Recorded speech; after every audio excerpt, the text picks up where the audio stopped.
আসসালামু আলাইকুম। আপনারা কেমন আছেন? ভালো আছেন? আমি একটা ভিডিও নিয়ে আসলাম নতুন। ইন্ডিয়ানের খবর দেখেন।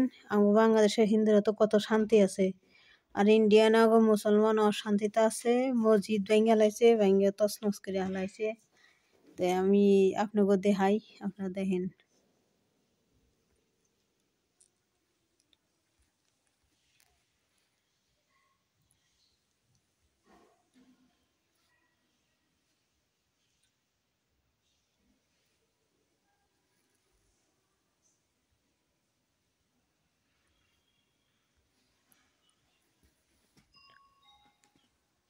ইতিহাস আরো ভয়ঙ্কর যা বলছে।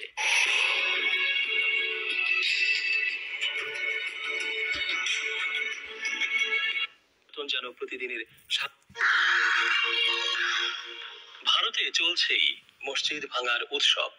ইতিহাস আরো ভয়ঙ্কর যা বলছে।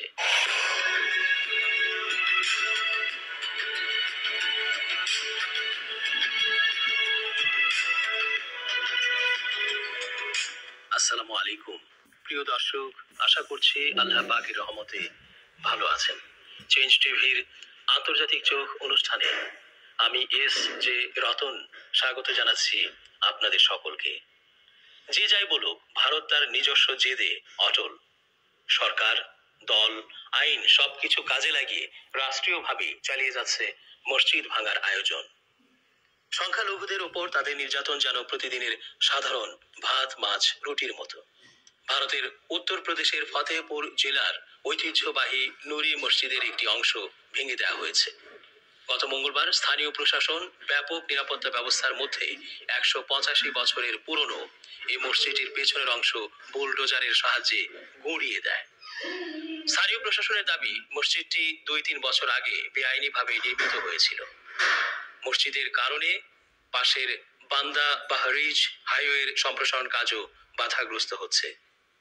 মসজিদের ব্যবস্থাপনা কমিটির প্রধান অবশ্য বলছেন, ফতেহপুরের লালাউলি শহরের নুরি মসজিদটি 1839 সালে নির্মিত হয়, আর মসজিদের পাশের রাস্তাটি হয় এরও অনেক পরে। 1956 সালে রাস্তাটি হয়েছিল। ফতেহপুর জেলা প্রশাসন বলছে, দখলকৃত জায়গার স্থাপনা সরিয়ে নিতে নুরি জামে মসজিদে একটি নোটিশ দেওয়া হয়েছিল। পিটিআই এর বরাতে ভারতীয় সংবাদ মাধ্যম দ্য টেলিগ্রাফ জানাচ্ছে, মসজিদ কমিটির পক্ষ থেকে এলাহাবাদ হাইকোর্টে আবেদন জানানো হয়েছে।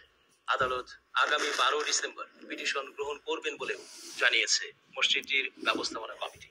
ফতেহপুরের অতিরিক্ত জেলা magistrate finance and revenue Abinash Tripathi বলেন, মসজিদ কমিটি উচ্চ আদালতে পিটিশন দাখিল করেছে, কিন্তু সেটি এখনো শুনানির জন্য তালিকাভুক্ত হয়নি। তিনি বলেন, আজ যে অংশটি ভেঙে ফেলা হয়েছে তা 3 বছর আগে নির্মাণ করা হয়। মসজিদের মূল ভবনটি অক্ষত রয়েছে। ত্রিপাঠী জানান, পাবলিক ওয়ার্কস ডিপার্টমেন্ট পিডব্লিউডি রাস্তা মজবুত ও ড্রেন নির্মাণের জন্য কাজ শুরু করতে সরকারি জায়গা দখলমুক্ত করতে চেয়েছিল। এজন্য আগস্ট মাসে রাস্তার উপর দখল করে নির্মিত অবকাঠামো অপসারণের জন্য দোকানদার, বাড়ির মালিক এবং মসজিদ কমিটি সহ 139 জনকে নোটিশ দেওয়া হয়। তিনি বলেন, পিডব্লিউডি সমস্ত ভবনের দখলকৃত অংশ চিহ্নিত করেছিল। নোটিশ পাওয়ার পর দখলদাররা সেপ্টেম্বর মাসে স্থাপনা অপসারণ করে। মসজিদ লাগোয়া দোকানের দখলকৃত অংশ ভেঙে ফেলে মসজিদ কমিটি। দখল করে তৈরি করা মসজিদের অংশ